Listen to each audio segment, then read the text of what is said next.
So, last but not least, we have Mr. Karim Sabir, and he is a Senior Project Officer for Sustainable Development at the CARICOM Secretariat, and he will be talking with us about CARICOM's resilient prosperity, marine biodiversity, and environmental health as a foundation for accelerating new growth through the sustainable use of living marine resources.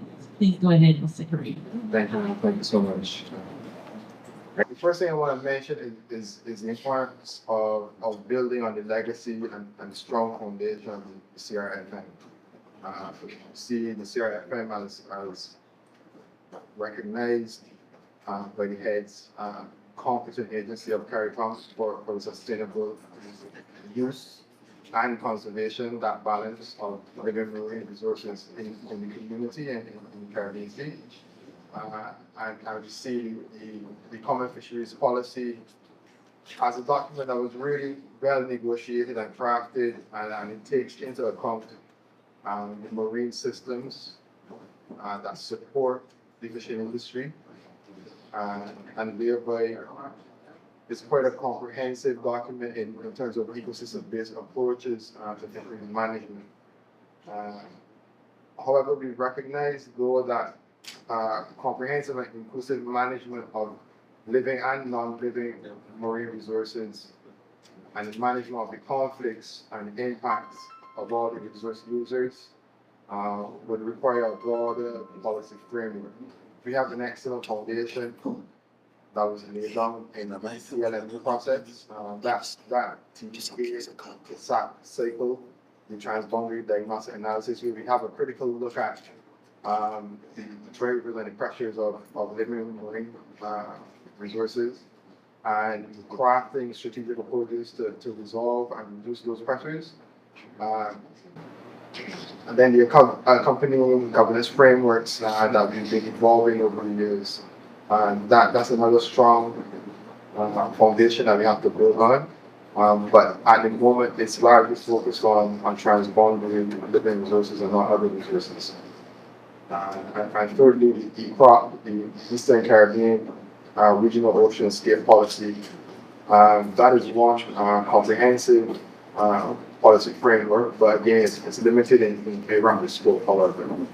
So we've been looking at these kind of three dilemmas as we've come to the conclusion that we need a CARICOM ocean policy and a CARICOM governance framework that feeds along with the forum of ministers that CRFM has a more structured mechanism to feed ocean matters and decision making to our environment ministers, to our trade ministers, and also to the heads of government. We also recognize the governance complexity in the region as it relates to marine management. And we know with work from Professor Mahan probably a few decades back now, highlighting the complexities of ocean management in the region, ocean governance, and the complexity has only increased since then. And more recently, Dr. Karim Hassanali, one of our colleagues from Trinidad, he did some excellent work through the University of Malmo, the Maritime University, and it gives some excellent insights to recommendations for ocean governance and marine governance in CARICOM. So what we wanted to do was tie several of these strings together, really. And we've managed to secure some support from the UK government to do just that.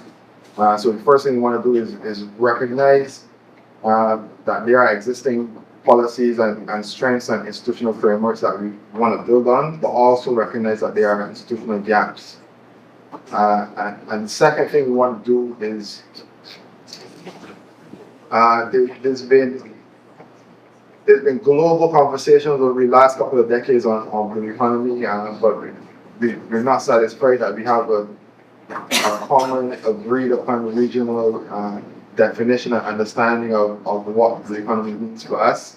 And we heard some really, really important points from Ambassador Joseph about the importance of UNCLOS and the opportunity that brings, but also the importance of balance and sustainable use and not being imposed upon a purely conservation agenda. So we want to have a CARICOM understanding of what the economy means for us.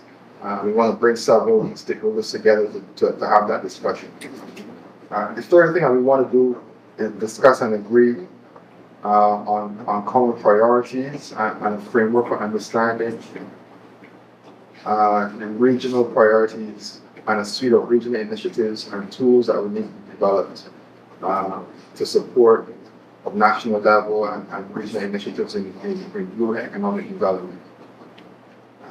Fourthly, we have an overall objective, of course, to support the implementation of the Rights Treaty of Chaguaramas, and it's a very people-centered treaty that binds CARICOM to cooperate on areas of trade and free movement and human development, but all for the livelihoods and well-being of CARICOM citizens.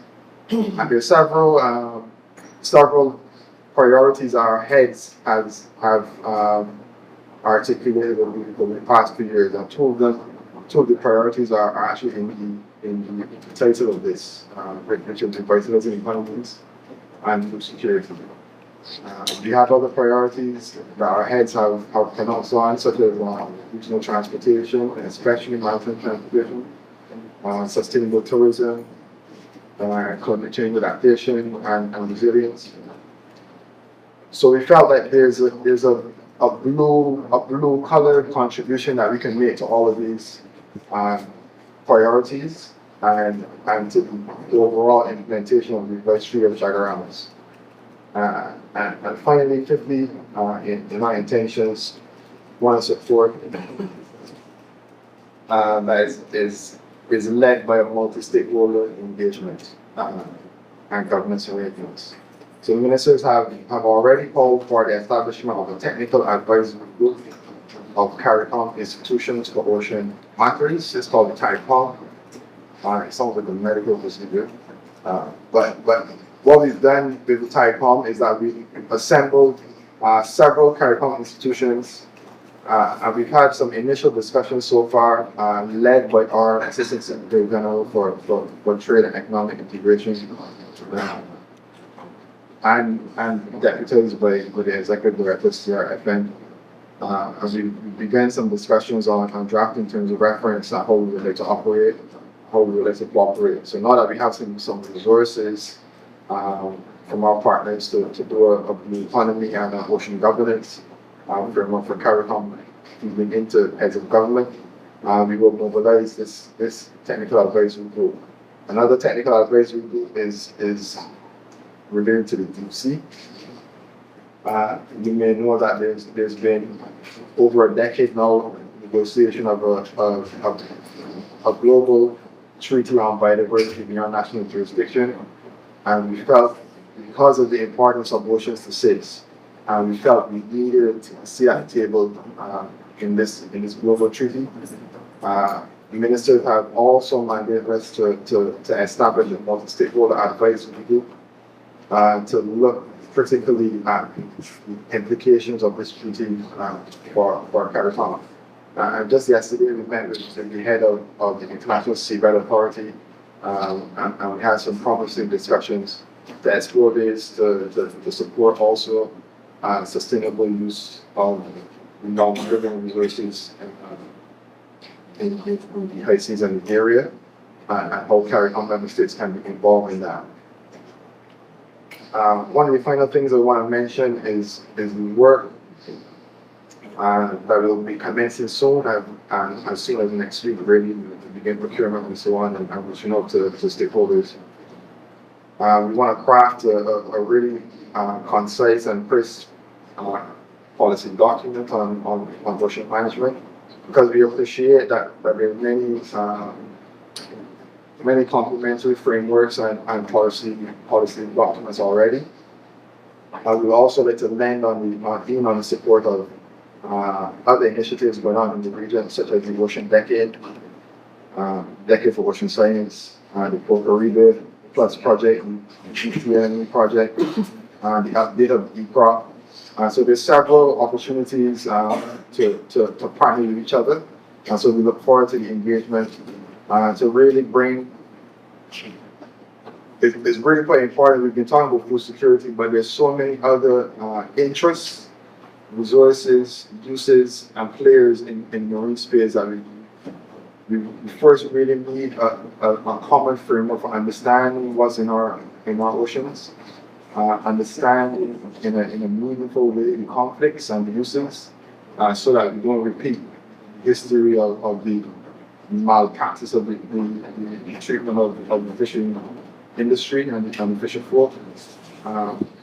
We divert blame from land-based sources of pollution and tourism and climate change, and we divert that blame solely on the shoulders of fishing folk, and it's fundamentally unfair. So we want to look at an equitable, inclusive look at a coordinated approach to ocean management in the Caribbean that is beneficial to all stakeholders. So with that, I just want to again thank you, Milton, CRFM, and partners for the opportunity, the government of Antigua and Barbuda, government of Jamaica, government associates, for the opportunity to give this brief presentation. And thank you, and I look forward to the discussions. Thank you so much, Mr. Sabir. That CARICOM perspective is very essential for us as we look at enhancing the sustainable use of our living marine resources